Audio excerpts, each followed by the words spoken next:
फिर स्थान स्थान पर संतों के, ऋषि मुनियों के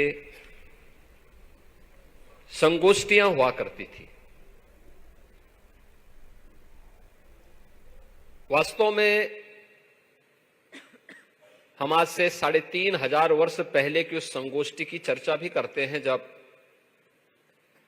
उत्तर प्रदेश के नैमिषारण्य में 88,000 ऋषि मुनियों ने भारत की वैदिक ज्ञान की परंपरा को एक धरोहर के रूप में सजोने के लिए उसे लिपिबद्ध करने का काम किया था। कुंभ की ये जो हमारी आध्यात्मिक परंपरा है, यह भी भारत की ऋषि परंपरा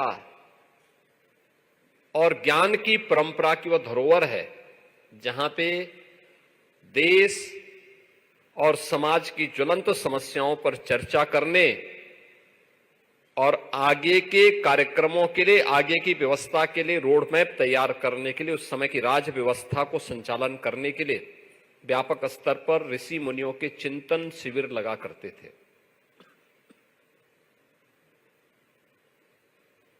भले ही वह चिंतन मनन की शैली सामूहिक रूप से समाप्त हुई हो,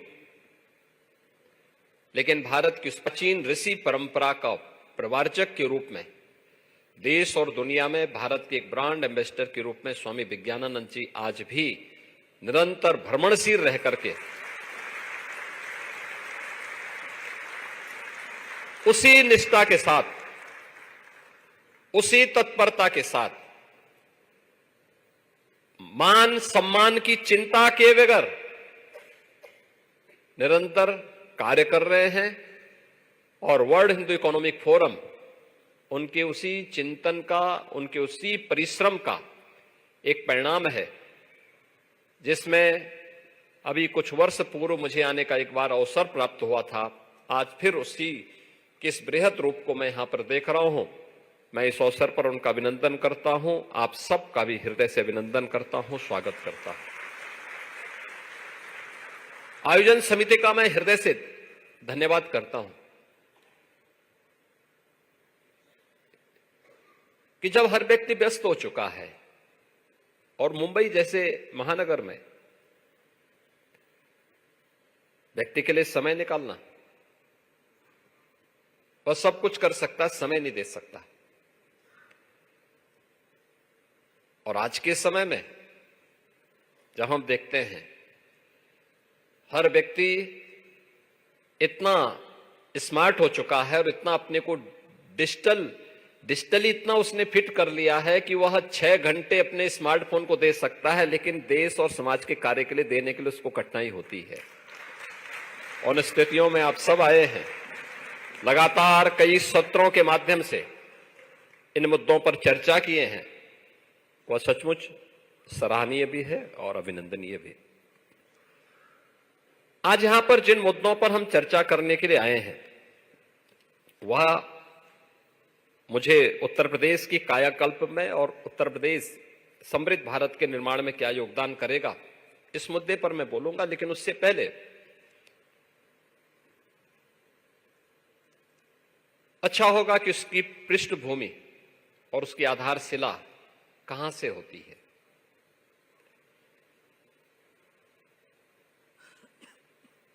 याद करिए,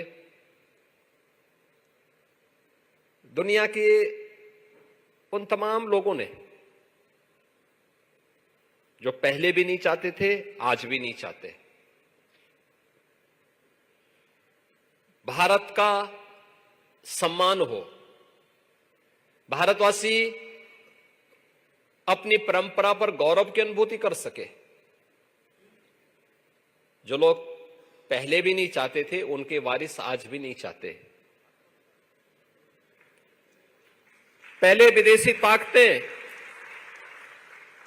इसमें बैरियर बनती थी, आज उन्हीं के मानस पुत्र उसमें वारिस, उसमें बैरियर बनने को तत्पर दिखाई देते हैं। और मैं आपके सामने उसी बात को रखना चाहूंगा। हम राम राज्य की बात करते हैं। राम राज्य कैसा? दैहिक दैविक भौतिक तापा, अच्छा होगा कि राज्य का हो नहीं व्यापार। यानी जिसमें तीनों प्रकार के दुख के लिए, तीनों प्रकार की दरिद्रता के लिए, दैहिक, दैविक और भौतिक,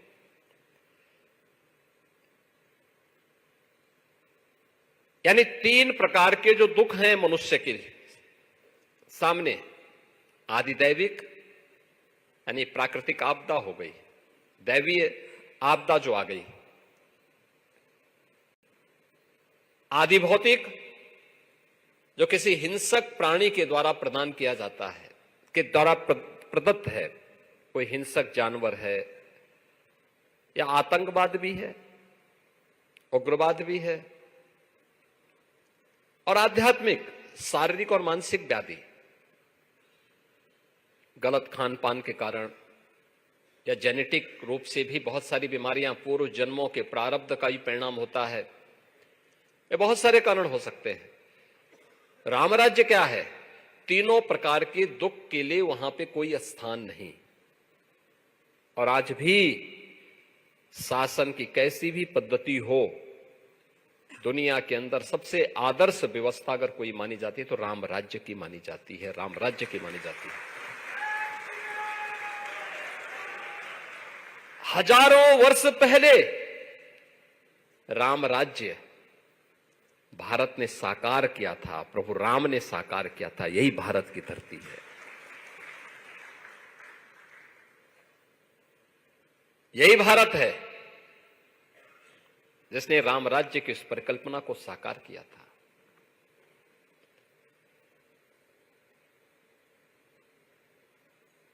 आज से 5000 वर्ष पहले महाभारत का युद्ध हुआ था। महाभारत का महाप्रबंध, महाकाव्य लिखा, रचा गया था। भगवान वेदव्यास कहते हैं, दुर्लभम भारती जन्म मानुषम तत्र दुर्लभम।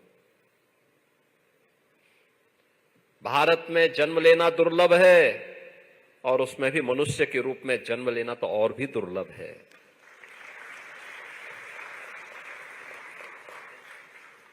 आज जो लोग आतंकवाद को पलवित और पुष्पित कर रहे हैं, तब इनका अंडा भी नहीं फूटा था इस धरती पे।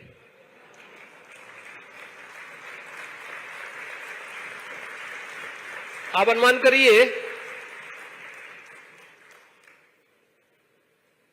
ये लोग हमारी विरासत पर दावेदारी करते हैं, जब इनका कहीं अता पता नहीं था, बीज भी नहीं फूटा था, तब ये विरासत हमारी थी। और उसी महाभारत में भगवान वेदव्यास एक जगह कहते हैं, जब महाभारत जैसा महाप्रबंध काव्य रचा गया, पूछा गया ये क्या है इसमें, तो उन्होंने एक बात कही थी कि धर्मे अर्थे च कामे च मोक्षे च भरतर्षभ यदि हास्ति त्वदन यत्र यन्ने हास्ति न त्वत्क्वचित्। यानी धर्म, अर्थ, काम और मोक्ष, जो ये चार मानवीय पुरुषार्थ हैं, इनसे संबंधित जो कुछ भी पूरी दुनिया के अंदर है, वह इस महाकाव्य में है, और जो इसमें नहीं वो दुनिया में कहीं नहीं मिलेगा, कहीं नहीं मिलेगा। आप मुझे बताओ, आप मुझे एक बात बताओ, क्या कोई दलिद्र व्यक्ति इस प्रकार का दावेदारी कर सकता है क्या? क्या कोई दलिद्र देश राम राज्य की परिकल्पना को साकार कर सकता है क्या? ये तो मैंने रामायण काल की बात कर दी, ये मैंने महाभारत काल की बात भी कर दी। दुनिया के अंदर आज की सभ्यता, संस्कृतियां जितनी भी हैं, ये सब उसके बाद पनपी हैं। और ये सच है, वैदिक काल रहा हो, महाभारत काल रहा हो, रामायण काल रहा हो, महाभारत का काल रहा हो, उपनिषदों का और पुराणों का कालखंड रहा हो, इनमें केवल एक सभ्यता और एक संस्कृति थी, और वह थी सनातन धर्म के रूप में जिसे हम मानते हैं, सनातन जिसको हम मानते हैं, वही था। वही था। लेकिन उसने कभी ये नहीं कहा कि मैं श्रेष्ठ हूं, उसने ये नहीं कहा कि मेरी अधीनता स्वीकार करो, उसने कभी तलवार के बल पर किसी को वशीभूत नहीं किया, किसी का भूखंड नहीं हड़पा। याद करिए ना, भगवान राम कृष्ण कंधा पर विजय प्राप्त करते हैं, राज्याभिषेक सुग्रीव का करते हैं। लंका पर विजय प्राप्त करते हैं, राज्याभिषेक विभीषण का करते हैं। और जब लक्ष्मण को सोने की लंका अच्छी लगी, उन्होंने कहा भैया कुछ दिन रुका जाए यहां पे, अरे इतनी मेहनत हुई है तो कुछ तो उन्होंने फिर एक बात कही कि अपि स्वर्णमयी लंका नमे लक्ष्मण रोचते, जननी जन्मभूमि से स्वर्गादपि गरीयसी। यानी जननी और जन्मभूमि, उन्होंने यही कहा था कि ये लक्ष्मण याद रखना, ये सोने की लंका मुझे कतई रुचती नहीं है, यानी मेरी रुचि का नहीं है विषय।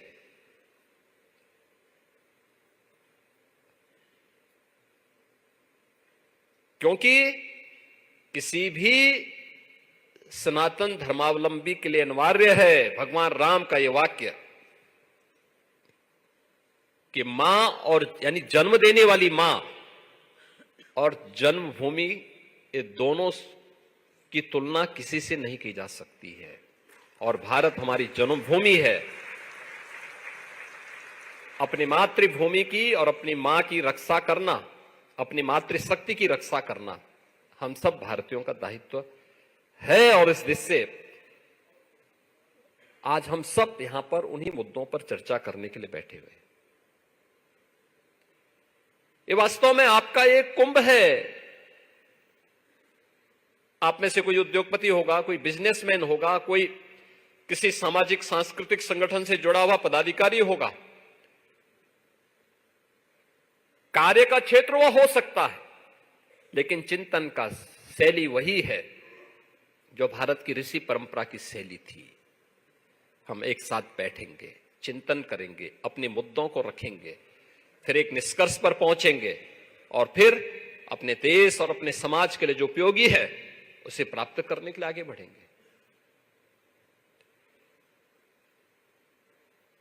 अब छोड़िए महाभारत काल और उपनिषद काल खंड पुराणों के, उसके बाद के कालखंड को भी हम छोड़े।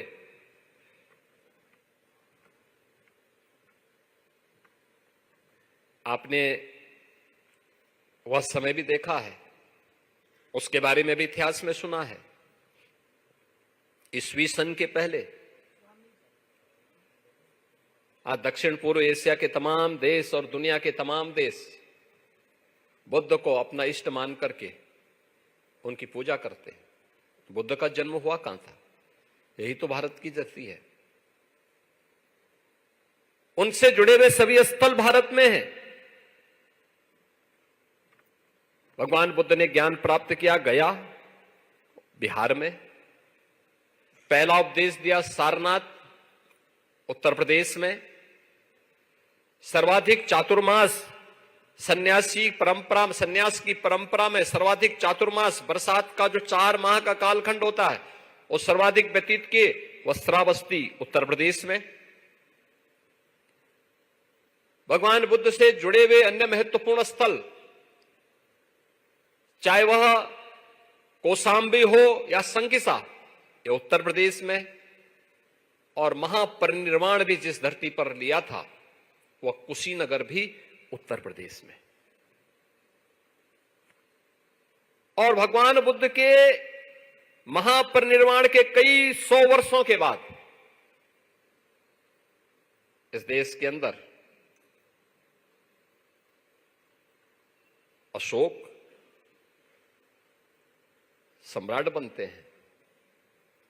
उन्होंने बौद्ध परंपरा में दीक्षित हुए और उन्होंने भारत ही नहीं दक्षिण पूर्व एशिया के तमाम देशों में, श्रीलंका में भी अपने पुत्र को, अपनी पुत्री को भेजा था बौद्ध पंथ की दीक्षा देने के लिए, उपदेश देने के लिए। चंद्रगुप्त मौर्य को कौन नहीं जानता? अब ईस्वी सन के बाद से हम चलते हैं, पहली सदी से लेकर के 15वीं सदी तक दुनिया की अर्थव्यवस्था में भारत की जो हिस्सेदारी थी, ये मैं अपनी ओर से नहीं बोल रहा हूं, ये तमाम जो यूरोप से जुड़े हुए विद्वान हैं वे भी इस बात को स्वीकार करते हैं कि दुनिया की अर्थव्यवस्था में भारत की हिस्सेदारी 40% से अधिक थी, 40% से अधिक, और ये लगातार 15वीं सदी तक चलता रहा। ये केवल कृषि के क्षेत्र में नहीं था। सही बात है कि भारत ग्रामीण अर्थव्यवस्था का देश माना जाता है, आज भी माना जाता है। दुनिया की सबसे अच्छी उर्वरा भूमि हमारे पास मौजूद है, सब कुछ हमारे पास है, लेकिन भारत ने उस कालखंड में आखिर फाइन टेक्सटाइल भी तो भारत ने ही पैदा किया था। आपने वह दृश्य देखा होगा जब 22 जनवरी को प्रधानमंत्री मोदी जी अयोध्या में राम मंदिर का निर्माण करने वाले श्रमिकों का सम्मान कर रहे हैं। एक प्रधानमंत्री मोदी जी हैं जो श्रमिकों के श्रम का सम्मान करके उनके ऊपर पुष्प वर्षा कर रहे थे, और दूसरी तरफ वे भी शासक थे कि ताजमहल बनाने वाले कारीगरों के हाथ काट दिए जाते हैं। आपके सामने है एक आज का भारत है जो अपनी श्रम शक्ति का सम्मान करता है, उन्हें हर प्रकार का संरक्षण देता है, और दूसरा वह भी समय था जब ऐसे श्रमिकों के हाथ काट करके फाइन क्लॉथ की परंपरा को पूरी तरह समाप्त करके उस विरासत को पूरी तरह नष्ट कर दिया गया था। और ये लगातार होता रहा। याद करिए, तब तक भारत में हमले शुरू हो चुके थे और लगभग 500-600 वर्ष भारत पे हमलों के हो चुके थे। कई बर्बर जातियों ने भारत पे तब तक हमला करके भारत की धर्मस्थलों को अपवित्र करना प्रारंभ कर दिया था। लगातार चलता रहा, ये 10वीं सदी से लेकर के, और लगातार ये चलता रहा। इसमें कौन नहीं आया? इसमें गुलाम वंश भी आया, इसमें मुगल भी आए, इसमें तमाम अन्य विदेशी आक्रांता आते गए, तुर्क भी आए, तमाम अन्य लोग इसको लेकर के अपने कार्य को आगे बढ़ाते रहे। और उस सब के बावजूद भारत का शेयर 16वीं सदी तक आते आते यह अगली एक सदी में यानी 17वीं सदी तक आते आते भारत 25% वर्ल्ड इकोनॉमी में शेयर रखता था। और बाकी तो ब्रिटिशर ने तो इतना शोषण किया, इतना करते करते कहां तक लेके गए। आज 2014 के पहले की आप बात करें तो भारत की स्थिति क्या थी? पहचान का संकट आ रहा था। सबसे बड़ी आबादी के देश में, दुनिया का सबसे बड़ा लोकतंत्र रखने वाला भारत, दुनिया की दूसरी सबसे बड़ी आबादी के देश में एक पहचान का संकट खड़ा कर दिया गया था। हम तो आभारी हैं प्रधानमंत्री मोदी जी के, और हर भारतवासी को होना चाहिए कि पिछले 10 वर्ष में कैसे और किन तामसिक जड़ताओं से उभार करके भारत को एक नए भारत का दर्शन मोदी जी ने करवाया, जिसे आज हम कह सकते हैं एक भारत श्रेष्ठ भारत। एक भारत श्रेष्ठ भारत का आज हम दर्शन कर रहे हैं। और ये एक भारत श्रेष्ठ भारत इसलिए बन रहा है, याद रखना, हर देश की अपनी एक केमिस्ट्री हो सकती है, होगी, धरती की होती है, व्यक्ति की होती है। याद रखना, भारतवासियों की जो केमिस्ट्री है वह एक साथ तब बढ़ती है जब हम विरासत और विकास का समन्वय करके आगे बढ़ते हैं, एक साथ आगे लेकर के चलते हैं। और वही विजन मोदी जी ने देश को दिया है। हम अपनी विरासत को विस्मृत करके एक सुदृढ़ अर्थव्यवस्था के रूप में, वर्ल्ड इकोनॉमिक पावर के रूप में अपने आप को स्थापित नहीं कर सकते। हमें अपनी विरासत को लेकर चलना पड़ेगा, उसको मजबूती के साथ आगे बढ़ाना पड़ेगा। और यही आपने देखा होगा, 70 वर्षों में भारत केवल 10वीं 11वीं अर्थव्यवस्था बन पाया था और मोदी जी ने अगले 10 वर्ष में भारत को दुनिया की 5वीं बड़ी अर्थव्यवस्था बना दिया। और ये मान के चलिए 2027 में भारत दुनिया की तीसरी बड़ी अर्थव्यवस्था बनेगा, तीसरी बड़ी अर्थव्यवस्था बनेगा।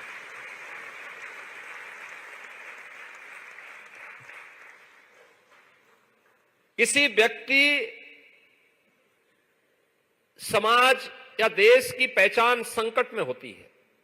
संकट के कालखंड में उनका क्राइसिस मैनेजमेंट कैसा है, चुनौतियों से जूझने का जज्बा कैसा है।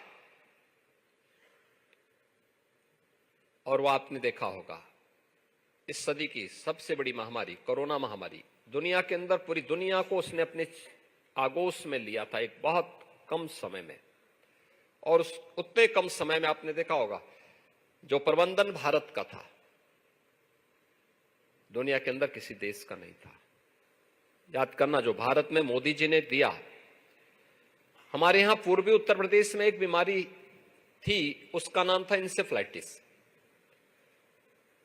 1977 से लेकर के 2017 तक उस बीमारी से 50,000 बच्चों की मौत हुई। और आप आश्चर्य करेंगे, ये बीमारी 1905 में दुनिया में आई थी। भारत में भी 1956 में पहली बार ये बीमारी आई थी। उत्तर प्रदेश में 1977 में बीमारी आई। और इस बीमारी के वैक्सीन के लिए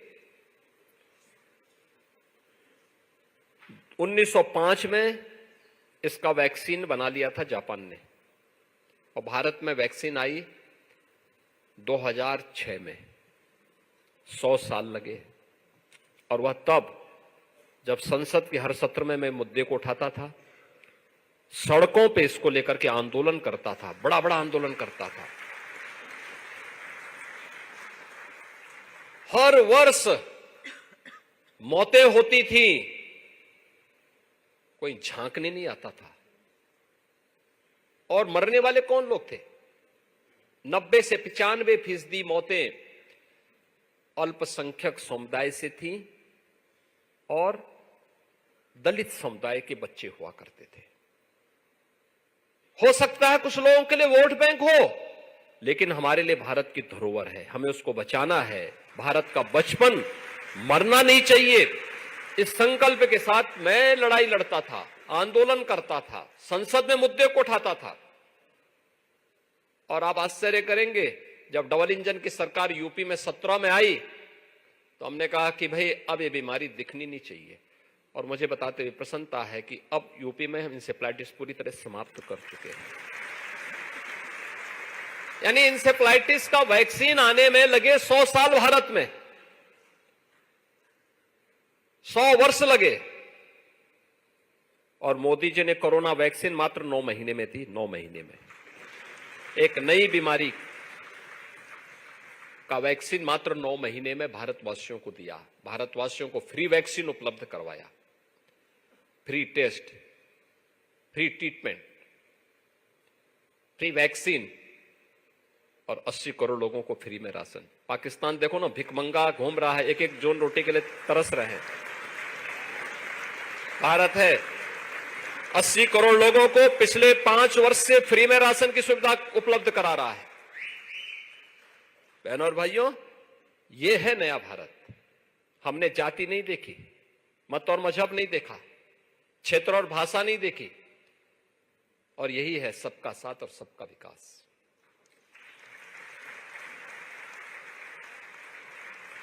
एक भारत श्रेष्ठ भारत की इस परिकल्पना को आगे बढ़ाने के लिए जो कार्य इस दौरान हुए, वह विरासत और विकास के बेहतरीन समन्वय से ही संभव है। और उस बेहतरीन समन्वय को आगे बढ़ाने के लिए ही हम सबको फिर से अपनी विरासत को ध्यान में रख करके विकास की इस प्रक्रिया के साथ जुड़ना ही होगा। एक दूसरे के दोनों पूरक बने। और इस दृश्य से जब हम आप चर्चा करते हैं इन पर, इसमें मुझे एक बात याद आती है। मैं यहां पे देख रहा था, जब मुझे कहा गया कि इस मुद्दे पर बोलना है, तो मुझे एक बात ध्यान में आई। कहां हम 40% का शेयर रखते थे, आज हम मात्र वर्ल्ड इकोनॉमी में भारत का शेयर मात्र 2%। और इस पर कैसी स्थिति पैदा हुई, उसको देखते हुए ही मुझे इस बात पर अफसोस होता है कि आखिर कहीं ना कहीं कुछ तो हुआ होगा। और उसी पर मैं आपसे कहना चाहूंगा कि जो बातें हमारे सामने आई हैं, उन बातों को मैं पूर्व वित्त मंत्री, भारत के पूर्व वित्त मंत्री पी चिदम्बरम 2007 में उत्तर प्रदेश आए थे, लखनऊ में। उन्होंने अपनी पुस्तक an outside view, why good economics work for everyone, इस पुस्तक को उन्होंने वहां पे लोकार्पण किया था। और उस समय जो गोष्ठी हुई थी, उसमें उन्होंने एक बात कही थी। उन्होंने कहा, देखिए मैं इसलिए बोल रहा हूं कि कौन लोग हैं इसके लिए जिम्मेदार। पी चिदम्बरम जो बात कर रहे हैं, मैं फिर उसके बाद आगे की कड़ी इसके साथ जोड़ूंगा। उन्होंने कहा कि भारत कभी भी धनी देश नहीं रहा, देश में गरीबी सदा थी और आज भी है। भारत में घी दूध की नदियां और इसके सोने की चिड़िया होने के मिथक पर आधारित पुस्तकों को जला देने की आवश्यकता है। अब आप सोचिए, ऐसे नियंताओं से आप क्या उम्मीद करते हैं। ये पी चिदम्बरम है, भारत के वित्त मंत्री रहे हैं, भारत के गृह मंत्री भी थे। क्या उम्मीद करते हैं इनसे। ये राम को मिथक मानते हैं, श्री कृष्ण को मिथक मानते हैं, भारत की विरासत को अपमानित करना ये अपना जन्मसिद्ध अधिकार समझते हैं। दो दृश्य वर्तमान में चल रहे हैं। भारत के अंदर राज्यसभा में, राज्यसभा के सभापति महामहिम उपराष्ट्रपति हुआ करते हैं। महामहिम उपराष्ट्रपति जी के खिलाफ कांग्रेस के नेतृत्व में विपक्ष ने एक नोटिस दी है। जो भी सच बोलेगा, ये लोग महाभियोग का ध्वंस देकर के उसके मुंह को बंद करने का प्रयास करेंगे। और फिर भी ये लोग संविधान की दुहाई देते हैं। इनके दोहरे चरित्र को देखो ना।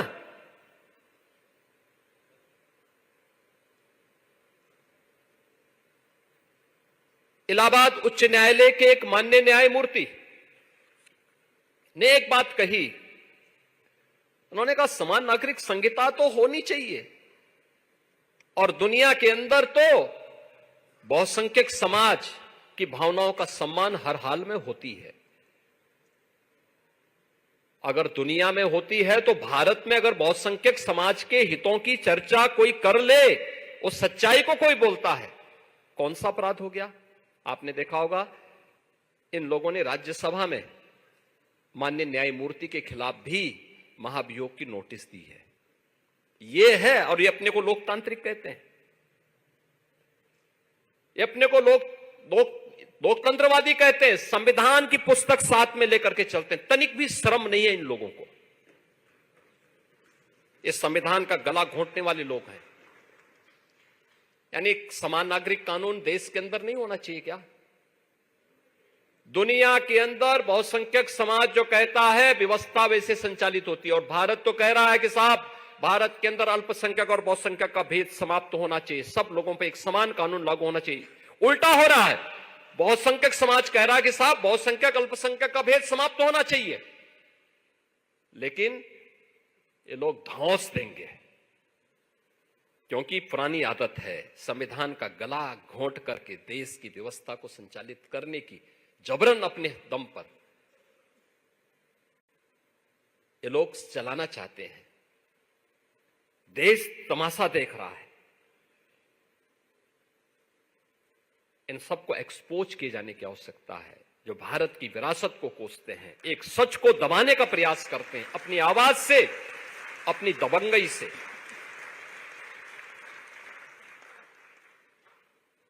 आप सोचिए, इन लोगों ने कहा राम हुए ही नहीं।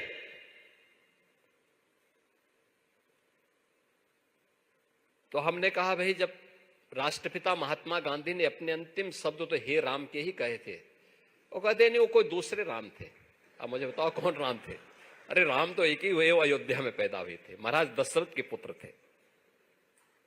पूरा देश, पूरी दुनिया उसी रूप में राम को जानती है। कृष्ण मथुरा में पैदा हुए। आज भी आप देखेंगे कंस का जो कारागार है उसकी दीवारें आज भी दिखाती हैं 5000 वर्ष पुरानी उसकी जेल की दीवारें आज भी नकारते हैं। ऐसे ही भारत को नकारने वाले लोग भारत की सभ्यता को, भारत की संस्कृति को, भारत की भाषा को, भारत की परंपरा को, भारत की मातृशक्ति को, भारत से जुड़ी हुई हर चीज को नकारने का प्रयास करते हैं। भारत के गौरव को कमतर करने का, हर स्तर पर कमतर करने का प्रयास इनका होता है। और जब ये लोग रहेंगे तब यही स्थिति होती रहेगी। बहनों और भाइयों, इस मुद्दे पर मैं इसलिए कह रहा हूं, पी चिदंबरम ने 2007 में बात कही थी, और मैंने इसलिए रामायण की चर्चा की, महाभारत की चर्चा की। महाभारत की रचना या भगवान वेदव्यास वे किसी पार्टी से तो नहीं जुड़े थे। ऐसा भी नहीं कि वे राष्ट्रीय स्वयंसेवक संघ से या भाजपा से जुड़े रहे होंगे। बस चलता तो राहुल गांधी बोल सकते थे, ये भी बोल देंगे क्योंकि बहुत ज्ञानी है, तो ये भी बोल देंगे कि उन्होंने इसलिए लिखा क्योंकि उन्होंने राष्ट्रीय स्वयंसेवक संघ की शाखा में ये बात सीखी होगी इसलिए बोल दिया।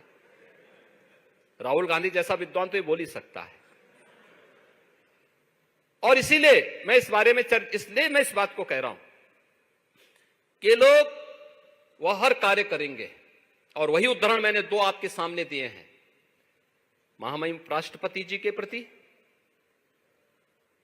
आखिर महामहिम राष्ट्रपति जी अपनी योग्यता के बल पर, अपने क्षमता के बल पर आज उपराष्ट्रपति के पद पर देश की एक संवैधानिक मर्यादा का पालन करते हुए देश की उच्च सदन का संचालन कर रहे हैं। और उसमें बुराई क्या? भाई सदन का संचालन कुशलता पूर्वक हो, चेयरमैन के रूप में ये उनका है, वह अपने कर्तव्यों का निर्वहन कर रहे हैं। लेकिन वे कर्तव्यों का निर्वहन न कर सकें, सबसे पहली तो इस बारे में उनको चिंता है, विरोधियों की इस बात की चिंता है कि एक किसान का पुत्र इतने बड़े पद पर कैसे चला गया, क्योंकि ये तो एक परिवार विशेष की बपौती हुआ करती थी। सारे लोग उसी परिवार से हों, उन्हीं के उससे खानदान से हों, बाकी और कहीं से नहीं आ सकता। और दूसरा, अगर एक न्यायमूर्ति के रूप में भी और एक नागरिक के रूप में भी दुनिया की सच्चाई को अगर किसी सामाजिक संगठन के, सांस्कृतिक संगठन के मंच के माध्यम से रखते हैं तो उनको भी धौंस दी जाती है। इस धौंस का जवाब क्या है? और इसका जवाब आप हैं, समाज है, ये देश है जिसको खड़ा होना चाहिए, नंगा करना चाहिए इन लोगों को जो लोग सच को दबाने का प्रयास कर रहे हैं, सच को दबाने का प्रयास कर रहे हैं। क्योंकि एक शुरुआत है, याद करिए, ये यहीं पे नहीं था। इससे पहले सत्र प्रारंभ होने के पहले, संसद सत्र प्रारंभ होने के पहले ये आवाज निकली थी कांग्रेस के मंच से कि श्री राम जन्मभूमि मंदिर का शांतिपूर्ण समाधान निकालने वाली सुप्रीम कोर्ट के उन जजेस के प्रति भी इन्होंने इस प्रकार की, उन मान्य न्यायमूर्तियों के प्रति भी इस प्रकार की टिप्पणी की थी इन लोगों ने। यानी ये लोग नहीं चाहते थे कि अयोध्या में राम मंदिर के से संबंधित विवाद का समाधान हो। और चूंकि मैं तो उत्तर प्रदेश में हूं, कहते थे, डराते थे, कहते थे अरे अयोध्या में कोई फैसला हो गया तो खून की नदियां बहेंगे। अबे हमने कहा फालतू बात करी, मच्छर नहीं मरने वाला है, दंगे फसाद की बात करते हो।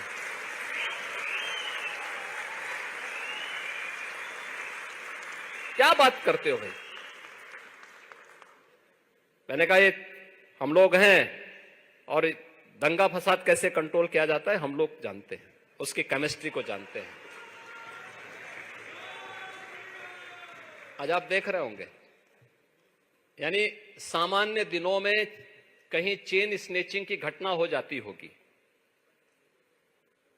कहीं धक्का मुक्की हो जाती होगी।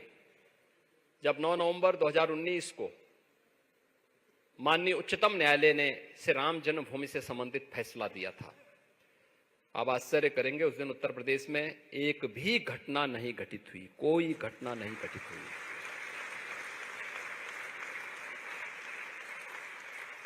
जिस दिन प्रधानमंत्री मोदी जी ने श्री राम जन्मभूमि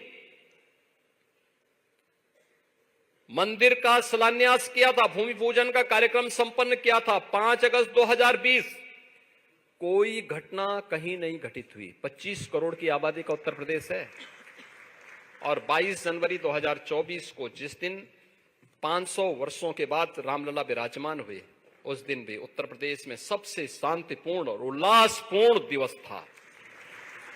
बहनों और भाइयों, मैं उसका साक्षी हूं, मैं वहां की व्यवस्था के लिए जिम्मेदार हूं, लेकिन धौंस देने वाले तब भी नहीं चूक रहे थे, कह रहे थे ये हो जाएगा। अरे हमने कहा जिम्मेदारी मेरी है, क्या बात करते हो भाई, कैसे हो जाएगा इसे? तुम यही कराते थे। और इसीलिए मैं कहना चाहूंगा कि उत्तर प्रदेश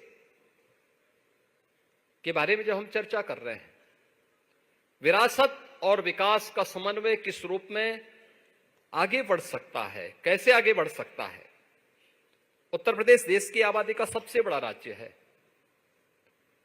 25 करोड़ की आबादी वर्तमान में उत्तर प्रदेश के अंदर निवास कर रही, यानी देश की आबादी का 17% आबादी उत्तर प्रदेश में निवास करती है। एवरेज मान के चलो कि हर पांचवां छठा आदमी उत्तर प्रदेश का है। जब यहां पे देख रहे थे आप, रविकांत जी भी उत्तर प्रदेश में ही जन्मे, गाजीपुर जिले में। आईआईटी मुंबई से उन्होंने यहां से पास आउट होने के बाद वे यहीं पे बस गए, अपना काम धाम शुरू कर दिया उन्होंने यहीं पे। मैंने उनसे ही पूछा, मैंने कहा मिस्टर जी कभी वापस जाते भी हैं गांव में, जाइए थोड़ा गाजीपुर में भी विकास कराइए, क्योंकि दोनों मिलकर के साथ साथ होगा। आज काशी में काशी विश्वनाथ धाम प्रधानमंत्री मोदी जी के विजन और उनके नेतृत्व में जिस रूप में बना है, आपको बताऊं, मैं काशी में 2014 के पहले पूरे वर्ष भर में 50 लाख कुल पर्यटक आ पाते थे, तो लोग मानते थे बहुत आ गए। और इस वर्ष कितने आए मालूम है आपको? 16 करोड़। एक वर्ष में 16 करोड़। अब 16 करोड़ पर्यटक जिस काशी में आ रहे हैं, वहां की इकोनॉमी पे कितना असर पड़ा होगा?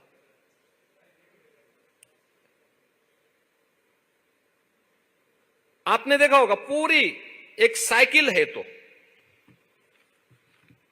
एयर कनेक्टिविटी से काशी जुड़ा हुआ है, बहुत अच्छा जुड़ा है। आज रेलवे की बेहतरीन कनेक्टिविटी है, रोड की बेहतरीन कनेक्टिविटी है, हर प्रकार से वाराणसी और अब तो वाटरवे से भी जुड़ चुका है। वहां के होटल, वहां के रेस्टोरेंट, वहां का टैक्सी चालक, वहां का ई रिक्शा, वहां की मार्केट, ये सभी, वहां के नाविक, ये सभी पूरा एक इकोसिस्टम जुड़ा हुआ है।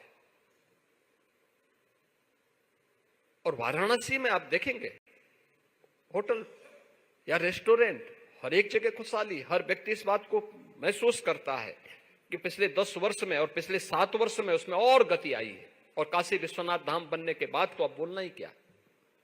हर दिन प्रतिदिन 1 लाख से लेकर 1.5 लाख तक ऑफ सीजन में इतने श्रद्धालु या पर्यटक काशी में बाबा विश्वनाथ धाम में दर्शन कर रहे हैं।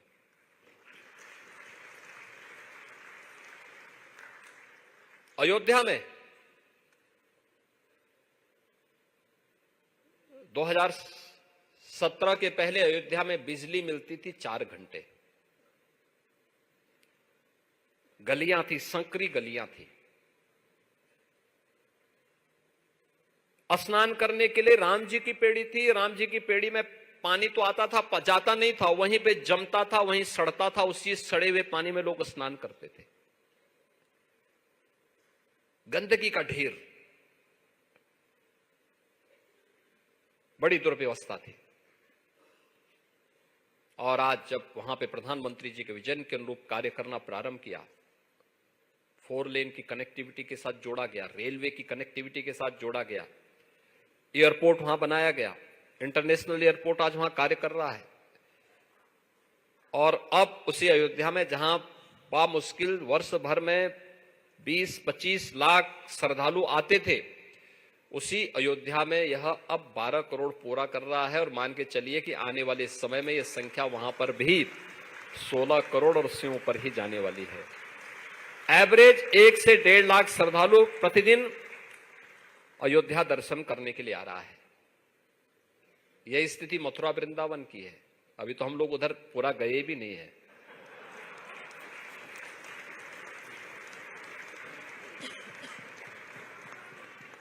यानी अकेले 1 वर्ष में 2023 में उत्तर प्रदेश के अंदर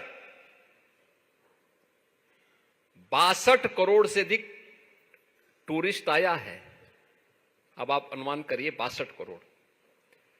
पहले ये संख्या बामुश्किल वर्ष भर में कितना भी कोई खींच खांच ले तो उसको मुश्किल से 1 करोड़ 1.5 करोड़ तक पहुंचती थी। आज 62 करोड़ लोग आ रहे हैं 1 वर्ष में।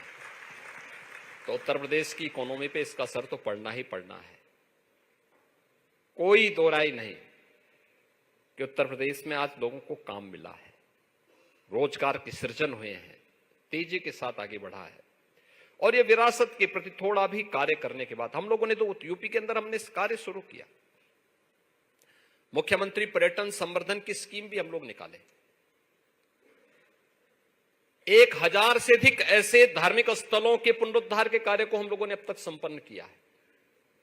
लगातार आप मां विंध्यवासिनी के धाम में जाएंगे, एक नया कॉरिडोर मिलेगा, नेमी सारण्य में नया मिलेगा, सुख तीर्थ में कुछ और मिलेगा।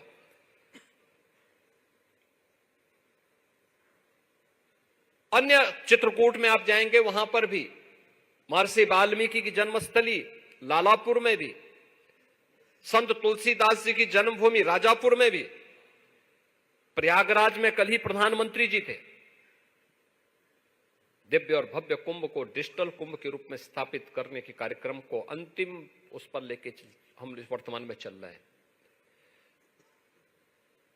ये तभी संभव है जब विरासत को ध्यान में रख करके हम लोगों ने कार्य करना प्रारंभ किया। और आज परिणाम क्या है? यही उत्तर प्रदेश जहां के सामने पहचान का संकट था, जहां लोगों के सामने पहचान का संकट था। हर दूसरे दिन एक बड़ा दंगा होता था। 2017 में जब हम लोग उत्तर प्रदेश में आए थे, हमारी सरकार बनी थी,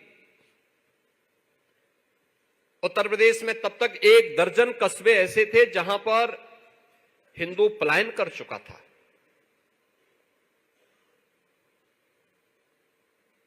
बेटियों की सुरक्षा बुरी हाल थी।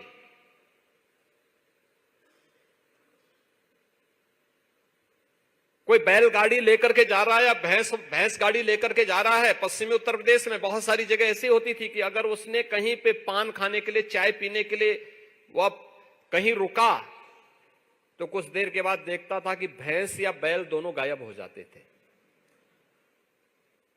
यह हाल थे और दिन दहाड़े होता था, कोई सुनवाई नहीं होती थी।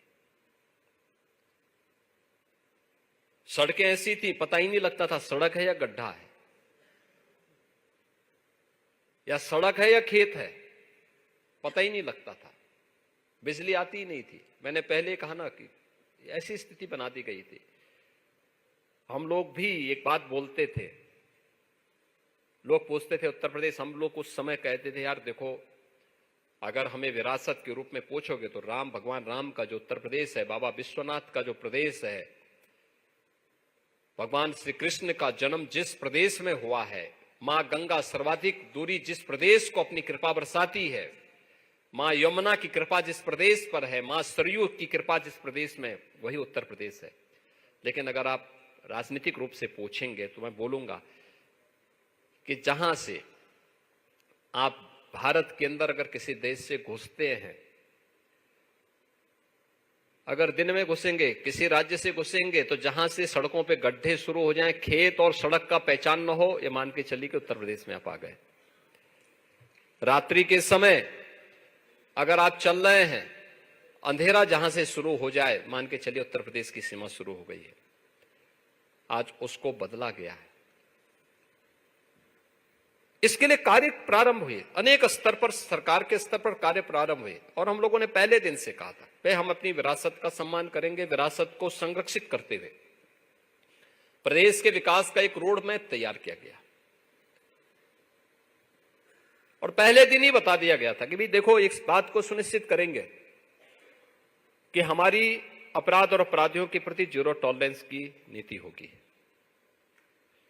प्रदेश के अंदर अपराध और अपराधियों के लिए कोई स्थान नहीं होगा। जो सुधरना चाहते हैं हम उनको पूरा मौका देंगे। लेकिन अगर कोई ये मान के चलेगा कि अपराध की जो पुरानी शैली थी और सत्ता का संरक्षण प्राप्त होगा, तो नोट करना कि अपराधी भी और उसका आका भी, ये दोनों गिरफ्त में होंगे। और फिर वह स्थिति होगी कि उसकी कल्पना आने वाली 7 पीढ़ियां उनकी फिर देखने की हिम्मत नहीं करेगी इधर। और आज मुझे बताते हुए प्रसन्नता है, हमारी सरकार धीरे धीरे करके 8वें वर्ष में प्रवेश कर चुकी है। 8 वर्ष में कोई दंगा नहीं, कोई अव्यवस्था नहीं, कोई अराजकता नहीं, कोई गुंडागिर्दी नहीं। पर्व और त्योहार शांतिपूर्ण तरीके से आयोजित हो रहे हैं। सुरक्षा का एक बेहतरीन माहौल दिया गया। लेकिन हमें इसके लिए रिफॉर्म करने पड़े। रिफॉर्म करेंगे तो स्वाभाविक रूप से इसके लिए तमाम स्तर पर प्रयास करने पड़ेंगे, और प्रयास किए गए। आज उसके परिणाम भी सामने आए हैं। उत्तर प्रदेश के अंदर हर एक सेक्टर पे हमने काम करना प्रारंभ किया। हम लोग जब आए थे, 10वीं अर्थव्यवस्था थी यूपी, जनसंख्या में नंबर 1 था, अर्थव्यवस्था 10वीं थी। आज हम देश की अर्थव्यवस्था की नंबर 2 की अर्थव्यवस्था है उत्तर प्रदेश, और 9.2% का शेयर भारत की जीडीपी में यूपी दे रहा है। इसके लिए लगातार प्रयास करने पड़े, और डबल इंजन की सरकार का लाभ उत्तर प्रदेश को प्राप्त हुआ। लेकिन इसमें पिक एंड चूज नहीं हुआ। सरकार ने पॉलिसीज बनाई, हर एक सेक्टर पर ध्यान दिया। उत्तर प्रदेश तो प्रकृति और परमात्मा का प्रदेश है। हम बार बार इस बात को कहते थे। क्या नहीं उत्तर प्रदेश में है? दुनिया की सबसे फर्टाइल लैंड हमारे पास, सबसे अच्छी कृषि भूमि, सबसे अच्छा जल संसाधन, यानी उत्तर प्रदेश में 11% देश की कुल कृषि योग्य भूमि, यानी 17% आबादी देश की यूपी में निवास करती है, लेकिन कृषि योग्य भूमि केवल 11% है। लेकिन उत्तर प्रदेश में प्रोडक्शन होता है भारत के कुल खाद्यान्न उत्पादन का 20% से अधिक शेयर उत्तर प्रदेश अकेले अपनी धरती से उपलब्ध करा करके देता है। और जल संसाधन 86% भूमि हमारी ऐसी है जिसमें सिंचाई की बेहतरीन सुविधा है। आज उत्तर प्रदेश के अंदर आप देख सकते हैं इसका विस्तार हो रहा है। पिछले 7 वर्ष में हम लोगों ने 23 लाख हेक्टेयर भूमि को अतिरिक्त सिंचाई की सुविधा भी उपलब्ध करवाई। इकोनॉमिक ग्रोथ उत्तर प्रदेश का बहुत आगे बढ़ा। लेकिन इस सब के साथ साथ हम मान सकते हैं, बहुत सारे लोग कहेंगे कि साहब भारत की इकोनॉमी इसलिए आगे थी क्योंकि भारत का एग्रीकल्चर के फील्ड में अकेले भारत ही इसमें कार्य करता था। नहीं, हमारे पूर्वजों ने सूक्ष्म लघु मध्यम उद्यम और कुटीर उद्योग में बहुत काम किया। जब उत्तर प्रदेश में मुझे मौका मिला कि मुझे कार्य करना है उत्तर प्रदेश में मुख्यमंत्री के रूप में, मेरे सामने चैलेंज था कि हमारी जो कार्यशील पूंजी है, यहां का यूथ, यहां का युवा, इसका क्या होगा। क्योंकि उत्तर प्रदेश एक ऐसा प्रदेश है जिसकी 56 से लेकर 60% तक की आबादी ऐसी है जो युवा है, वर्किंग फोर्स है। इस वर्किंग फोर्स को कैसे हम कार्य देंगे। नौकरी, हम सरकारी नौकरी जितनी होगी वो देंगे, वो लाखों में होगी, लेकिन ये जो हमारी फोर्स है, ये वर्किंग फोर्स, यह करोड़ों में है। रोजगार के सृजन विकसित करने पड़ेंगे। रोजगार के अवसर, हर व्यक्ति खेती में नहीं जा सकता, हर व्यक्ति सरकारी नौकरी में भी नहीं जा सकता, हर व्यक्ति विरासत के साथ गाइड बन करके केवल उसी के साथ भी नहीं जुड़ सकता, अन्य भी कार्य ढूंढने पड़ेंगे। फिर हम लोगों ने उत्तर प्रदेश के अंदर इसका एक सर्वे करवाया, एक मैपिंग करवाई कि भाई देखो हमारी परंपरागत उद्यम क्या है। 75 जनपद हैं यूपी के अंदर, और 75 में से 57 जनपद ऐसे मिले थे जिनके पास अपना यूनिक प्रोडक्ट था। यूनिक प्रोडक्ट था, जैसे भदोई की कारपेट, जैसे मुरादाबाद का ब्रास का, अलीगढ़ हार्डवेयर का,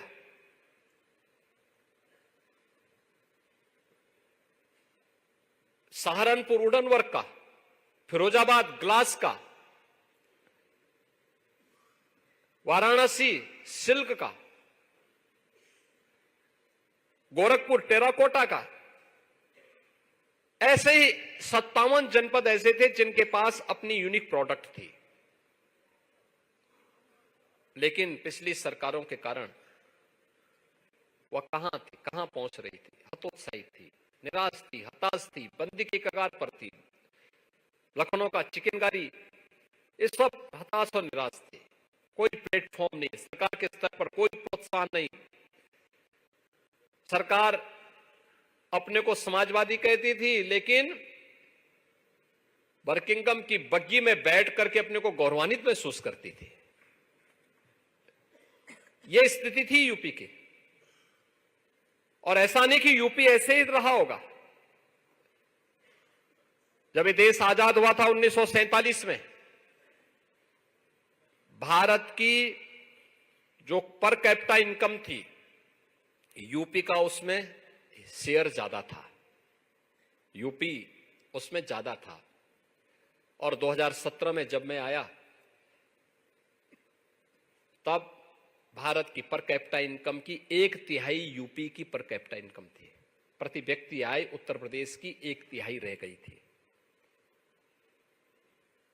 लेकिन इस दौरान जो प्रयास हुए, एमएसएमई को हमने पुनर्जीवित किया, आज मुझे बताते हुए प्रसन्नता है, 96 लाख एमएसएमई यूनिट वर्तमान में यूपी के अंदर कार्य कर रहे हैं और सभी 75 जनपदों में, और उसी को हम लोगों ने वन डिस्ट्रिक्ट वन प्रोडक्ट के रूप में आगे बढ़ाया है। वन डिस्ट्रिक्ट वन प्रोडक्ट, उसको हमने टेक्नोलॉजी के साथ जोड़ा, उसको हमने मार्केट के साथ जोड़ा, उसको हमने विभिन्न प्रकार के प्लेटफॉर्म दिए, कॉमन सर्विस सेंटर के माध्यम से उन्हें फैसिलिटेट किया, हर प्रकार से उन्हें प्रोत्साहित किया, इंस्पेक्टर राज से उन्हें मुक्ति दी, और जितना कुछ हो सकता था सरकार ने थोड़ा सा प्रयास किया। आज हमारा एक्सपोर्ट कितना हो रहा है? 2 लाख करोड़ रुपए के एक्सपोर्ट अकेले एमएसएमई से हम यूपी के अंदर, यूपी से कर रहे हैं वर्तमान में। ये वही यूपी है जिस यूपी के बारे में कहा जाता था कि साहब कुछ नहीं हो सकता। इसके अस्तित्व पर प्रश्न खड़े हो रहे थे, इसकी पहचान पर प्रश्न खड़े हो रहे थे। आज जो भारत की इकोनॉमी का ग्रोथ इंजन बनने की दिशा में तेजी के साथ आगे बढ़ा है, और वह इसलिए क्योंकि सरकार की नीयत साफ थी, नीतियां स्पष्ट थी, और उन नीतियों को प्रभावी ढंग से लागू करने की इच्छा शक्ति भी थी। आज 27 सेक्टोरियल पॉलिसीज बनाई है हम लोगों ने, और 27 सेक्टोरियल पॉलिसीज को हम लोगों ने प्रदेश के अंदर लागू किया। परिणाम क्या? जब अच्छी कानून व्यवस्था दे दी, सुरक्षा का बेहतर माहौल दे दिया, प्रदेश के अंदर गुंडाराज पूरी तरह समाप्त हुआ। मुझे याद है 2017 में जब सरकार आई थी, 6 महीने के बाद मैंने अपने औद्योगिक विकास के मंत्री को और विभाग के अवस्थापन और औद्योगिक विकास के आयुक्त को बुलाया। मैंने कहा भी कुछ यूपी में इन्वेस्टर समिट होना चाहिए।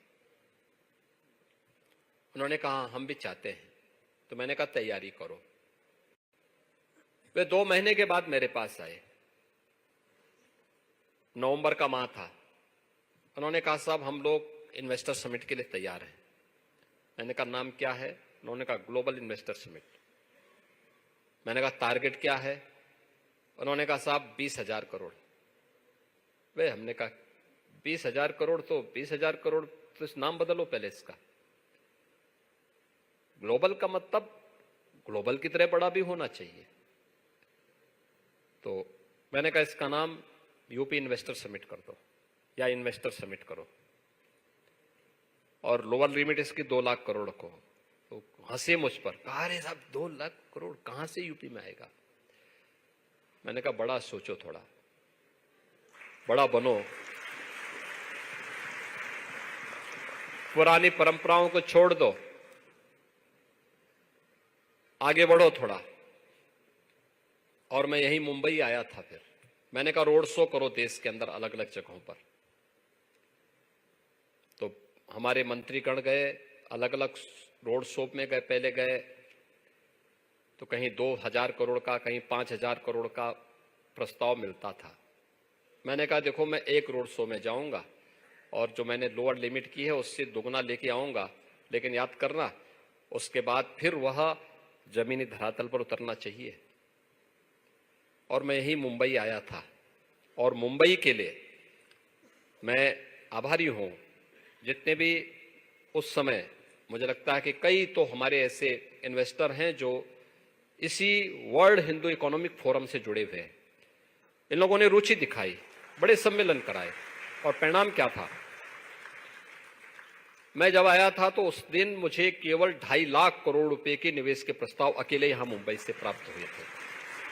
और जब हम लोगों ने लखनऊ में पहला इन्वेस्टर समिट फरवरी 2018 में किया था, 4,67,000 करोड़ रुपए के प्रस्ताव प्राप्त हुए। हम लोगों ने उसमें से 3 लाख करोड़ को सफलतापूर्वक निवेश करवाया।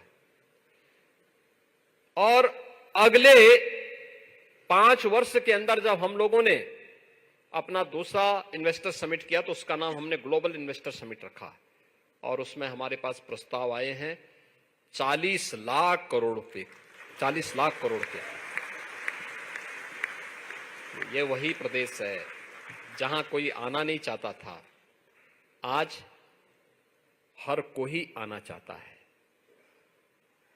ये वही प्रदेश है जिसके सामने पहचान का संकट था, आज कोई पहचान का संकट नहीं है।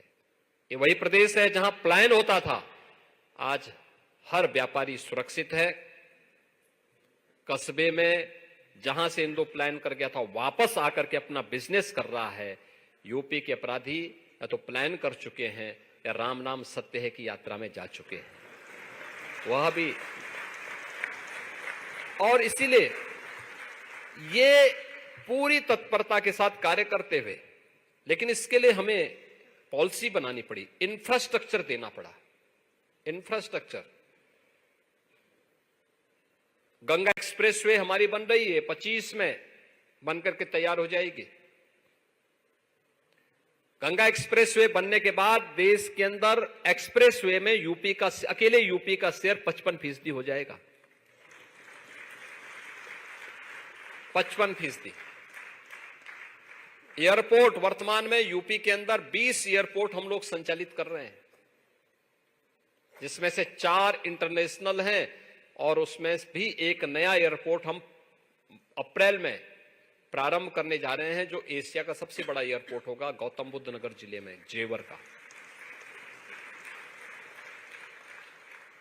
देश का लॉजिस्टिक हब का सबसे बड़े केंद्र के रूप में हम वहां एक विकसित भी करने जा रहे हैं। यूपी में आज क्या नहीं है? डिफेंस कॉरिडोर की मैन्युफैक्चरिंग यूपी के अंदर तेजी के साथ विकसित हो रहा है। 13 एक्सप्रेसवे के साथ देश के 55% एक्सप्रेसवे यूपी के अंदर मौजूद है। एयर कनेक्टिविटी है, इनलैंड वाटरवे देश का नंबर 1 यूपी के अंदर। सबसे अधिक मेट्रो संचालित जिस राज्य के अंदर हो रही है वो यूपी के अंदर हो रही है। देश की पहली रैपिड रेल यूपी के अंदर। और ये सभी आगे बढ़ाते बढ़ाते अब यूपी भारत के ग्रोथ इंजन के रूप में स्थापित कर होने के साथ ही $1 ट्रिलियन की इकोनॉमी के लिए कार्य कर रहा है। मैंने आपको बताया ना, पर कैपिटा इनकम यूपी की, देश की पर कैपिटा इनकम की 1/3 रह गई थी, और आज हम लोग उसके आसपास पहुंच रहे हैं।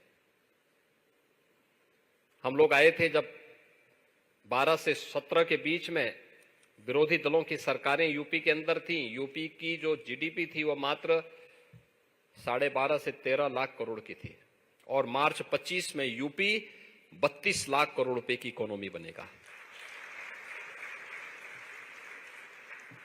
इसलिए एक नए भारत का नया उत्तर प्रदेश प्रधानमंत्री मोदी जी की उन परिकल्पनाओं को साकार कर रहा है, जो उनका विजन है उसको मिशन के रूप में लेकर के प्रभावी ढंग से आगे बढ़ा रहा है। और मैं आप सबको आमंत्रित करूंगा, एक बार यूपी आइए, और यूपी आने का अच्छा अवसर आपके सामने सबसे अच्छा होगा 13 जनवरी से 26 फरवरी के बीच में महाकुंभ प्रयागराज 25 आ रहा है। मैंने इसलिए स्वामी जी को आमंत्रण दिया क्योंकि इस वर्ल्ड हिंदू इकोनॉमिक फोरम की आत्मा वे हैं। तो मैंने सबसे पहले उनको वहां सम्मान दिया है, और सम्मान देकर के मैंने आप सबको उन्हीं के साथ उनका सम्मान करके आमंत्रित भी किया है कि आप लोग पधारें वहां। इस सम्मेलन, इस प्रकार के आयोजन महाकुंभ के आयोजन के साथ जुड़ने चाहिए, वहां पर होने चाहिए। हिंदू इकोनॉमी पे वहां पे भी चर्चा होनी चाहिए। क्यों नहीं होनी चाहिए? एकदम होनी चाहिए। और प्रयागराज जैसे स्थल पर नहीं होगा तो कहां होगा? क्योंकि विरासत और विकास का बेहतर समन्वय का सबसे अद्भुत केंद्र होगा प्रयागराज। कुंभ, जो लोग कहते हैं, जो भगवान राम को, भगवान कृष्ण को मिथक मानते थे, भारत को सोने की चिड़िया और दूध और घी की नदियां यहां बहती थी, इसके बारे में कहते हैं ऐसे ग्रंथों को जला देना चाहिए। उस दूषित मानसिकता के लोगों ने कुंभ को गंदगी का पर्याय बनाया था, भगदड़ का पर्याय बनाया था, असुरक्षित किया था। कुंभ भव्य और दिव्य भी हो सकता है, स्वच्छता, सुरक्षा और सुव्यवस्था का मानक भी गढ़ सकता है। यह 2019 में यूपी के अंदर आपने देखा होगा। और आस्था और आधुनिकता का प्रतिमान स्थापित हो, यह प्रयागराज कुंभ मां गंगा, मां यमुना और मां सरस्वती की इस त्रिवेणी पर 2025 में होने वाले इस महाकुंभ के अवसर पर प्रत्येक सनातन धर्मावलंबी को आमंत्रित करते हुए हमारा अनुमान है, जो अभी तक पब्लिक का रिस्पांस भी है, वे सभी लोग इस बात को मानते हैं और मेरा मानना है हम हर एक को आमंत्रित करेंगे। मेरा अनुमान है कि 40 करोड़ श्रद्धालु प्रयागराज कुंभ में आएगा। कुंभ की व्यवस्था को भी विस्तार दिया गया है, यानी 10,000 एकड़ क्षेत्रफल में कुंभ का सारा विस्तार हम लोगों ने दिया है। प्रयागराज सिटी की पूरी कायाकल्प कर दी गई। हर एक स्तर पर सुविधाएं दी जा रही हैं और डबल इंजन की सरकार पूरी मजबूती के साथ आस्था और आधुनिकता के इस नए कुंभ के साथ दुनिया के सबसे बड़ी आध्यात्मिक सांस्कृतिक एकात्मता के इस समागम को उसी दिव्यता और भव्यता के साथ आयोजित करने के लिए तत्पर है। और मैं आपको आमंत्रित करूंगा, आप आइए। यूपी की ग्रोथ स्टोरी महाकुंभ के माध्यम से भी आपको देखने को अवसर प्राप्त होगा। मैं इस अवसर पर स्वामी विज्ञानानंद जी को और उनकी पूरी टीम जिस तत्परता के साथ भारत की परंपरा के बारे में, सनातन धर्म के बारे में चिंतनशील है, निरंतर कार्य करती है, मान अपमान की चिंता के बगैर निरंतर कार्य कर रही है, लगी हुई है, अवश्य उनकी साधना सफल होगी, सिद्धि में परिवर्तित होगी, कोई संदेह नहीं। और फिर से 2047 का आगामी 25 वर्ष की जिस एक लक्ष्य को प्रधानमंत्री मोदी जी ने भारतवासियों के सामने तय किया है, एक विकसित भारत की परिकल्पना को साकार करने के लिए, वो विकसित भारत की संकल्पना इसी हिंदू फोरम से आगे बढ़ेगी, इसी से आगे बढ़ने वाली है। लेकिन याद करना, हमें विकास को विरासत के साथ जोड़ने